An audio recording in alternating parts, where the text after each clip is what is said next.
got Corvette Garage today. We're outside of Knoxville, Tennessee, and a couple of cool cars we're going to look at, get some stories from a guy I've met just now. His name, well, a former NASCAR driver and a Corvette racer, was first at Road Atlanta back in 1972. I didn't even get there until 1986. Let me introduce Mr. Harry Dinwiddie here. Harry, thank you for coming on the show and the channel. You're welcome, you're welcome. These are some amazing machines sitting here. Now, they're brand new. How'd you come into Corvette racing? These, both these cars are 50 years old with a 66-year-old driver.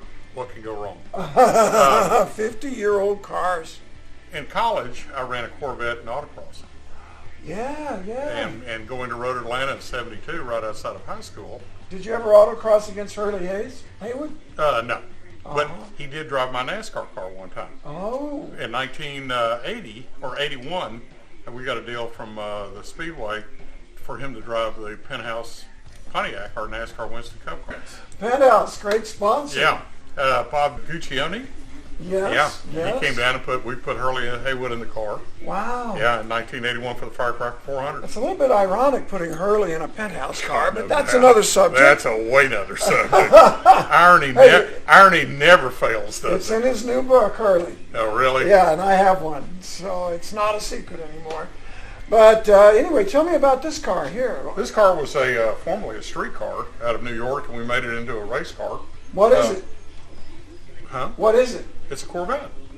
Well, can you tell that's a Corvette? Well, it's kind of a part. I could buy that door. Have you ever noticed that race cars are never race cars until the weekend? They're all in a million pieces until you put them in the trailer, and then they become a race car. Sometimes not until 3 a.m. Friday night. Oh gosh, before you load up and you got to drive all the way and never get any sleep.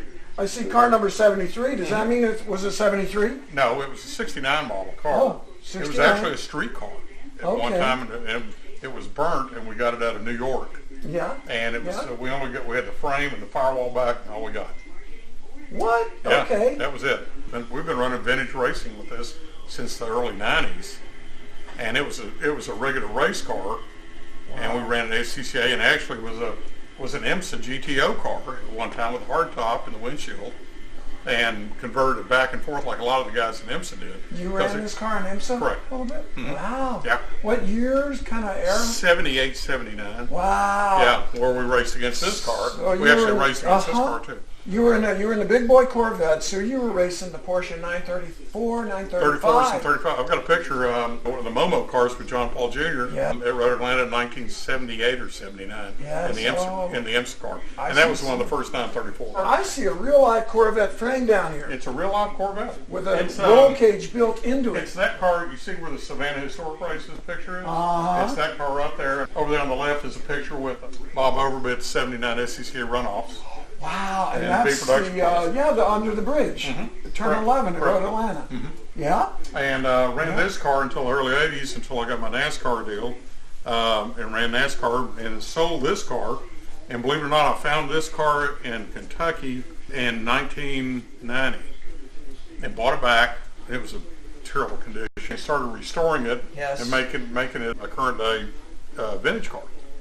Corvette race cars, and especially old Corvette race cars, can be really bad. Well, I told everybody, if you grow up driving one of these cars on the street with a 427 with 6-inch tires, you can drive anything. Because on a Corvette, all 4 tires point in a different direction. Yeah, I know that feeling. I know it. They're woogling. Oh, yeah. They're nothing like the new cars. So if you can drive one of these things, you can just drive that in. I drove an old 66, which has basically the same chassis, right? I drove a 66. And when I turn the wheel, it feels like I turn the wheel and the rear moves before the front does.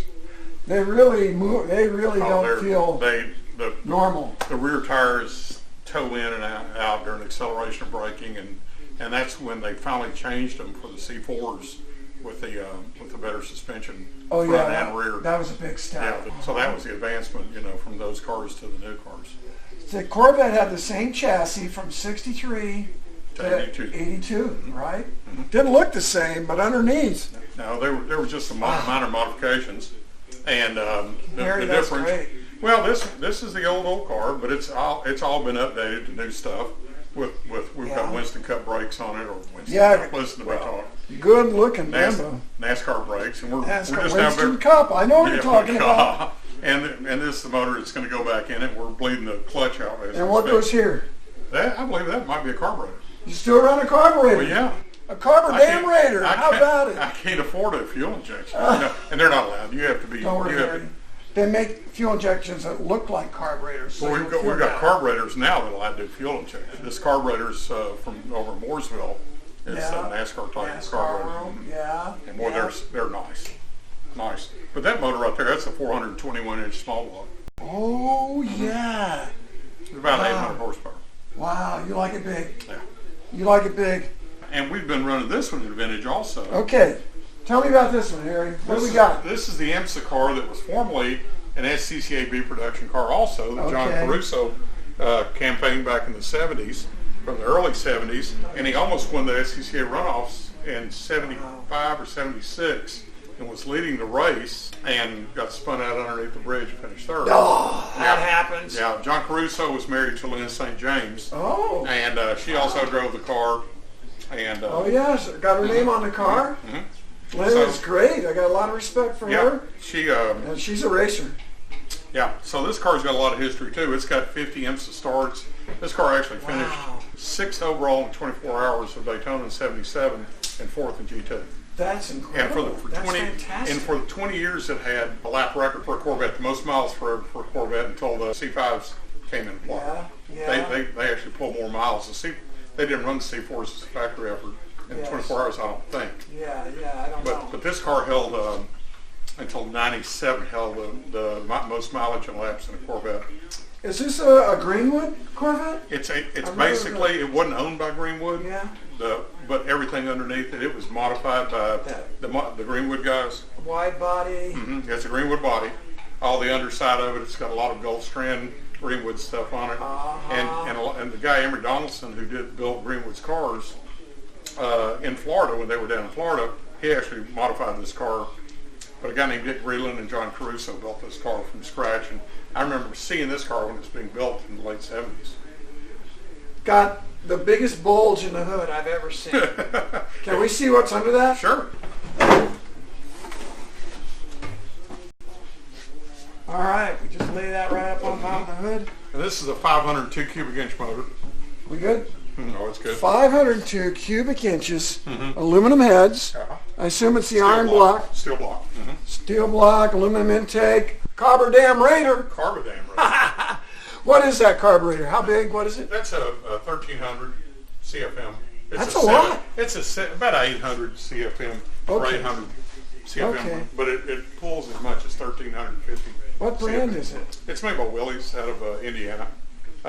Willys racing carburetor, big old 4-barrel, people. Oh yeah, tie down your small children and Volkswagen bugs, so they're gonna get sucked right in there. It's clean though. Both these cars are in beautiful condition. Well, thank you. So clean. Well, we all want to know, how fast does it go? This car ran over 200 at Daytona on the road course at the start-finish line. Oh man. Yeah, but the old days when they had the long road course and the infield and the no chicane on the back straightaway. No bus stop in the back. I can't Caruso imagine. told me this car probably did 220 down the back straightaway. Yeah. Flat out into the banking? Yeah. Oh, that's what's the scary part. Well, I'd like to try that sometime. I don't know if I'd have the guts. Maybe not the first 2 laps, but I bet you by the 3rd or 4th lap. The hardest thing you can ever do in a race car is keep that foot down going into 3 at Talladega or Daytona. Yeah. When I did my NASCAR deal, they told me the owner of the car said, "You'll see the banking coming down there. It looks like a big wall." Yeah. I said, "Reach over, take your right hand, put it on your knee, push up gas, because you have a natural tendency to crack throttle. Yes. So if you crack throttle, you're going to lose about half a second." Yeah. So he said, and it runs better with it on the floor. They're set up to run on the floor, because if you crack throttle, you're going to load the suspension, and you'll make it real light. Yeah. And trust me, I know what real light means. Oh, and a crash there, number 49, Dinwiddie. Harry Dinwiddie slams the wall. Bouncing back into the track, but luckily he was running at the tail of the field and there's no one to follow him up. Harry Dinwiddie trying to get it under control and brings it down. So tell me about NASCAR. How'd you get a NASCAR ride? Were you ever a circle track guy before that? No. No. And Never had run a circle track in my life. How does a road racer stumble into a NASCAR drive?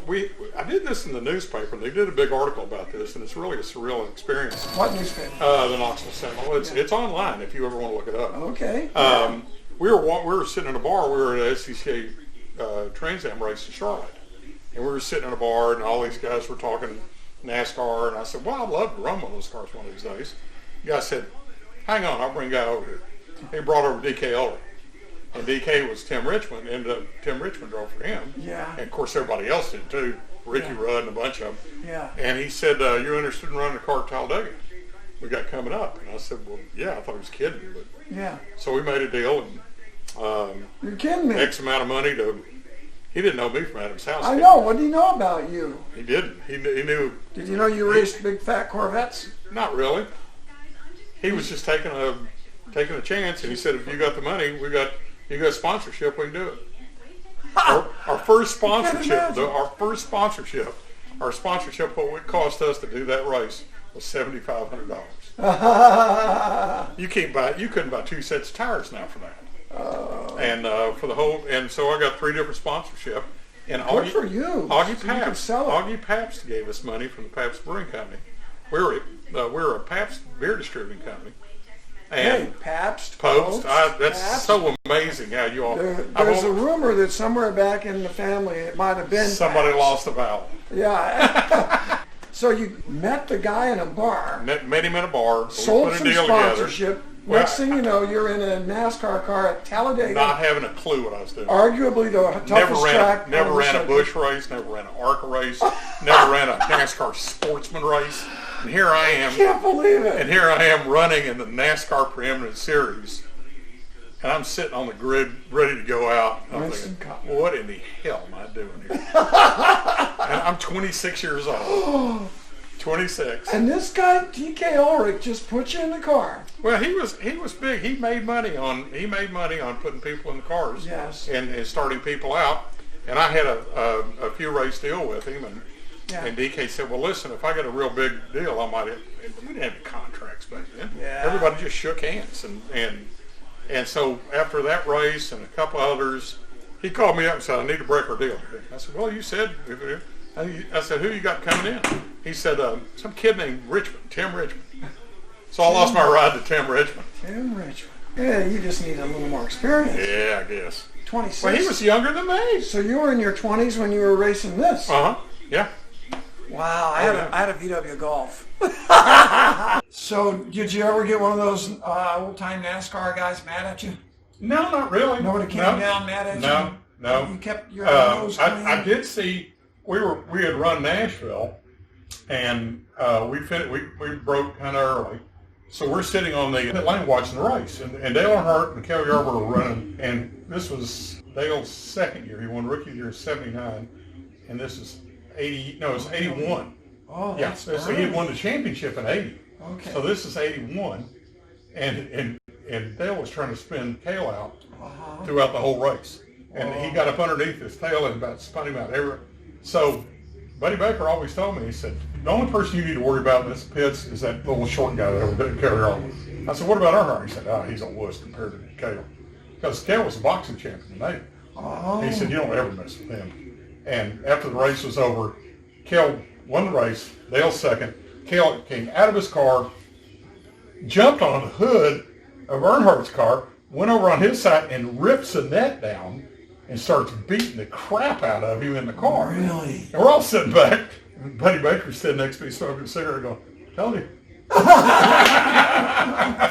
Harry, that's great. You know, there's been a few times I've wanted to do that, but you know, built like Gumby, like I am. Oh, hell, look at me. I mean, you know. I'm usually better off just letting it go. That's a great story. But, so I mean, we laughed about that. I told him about that.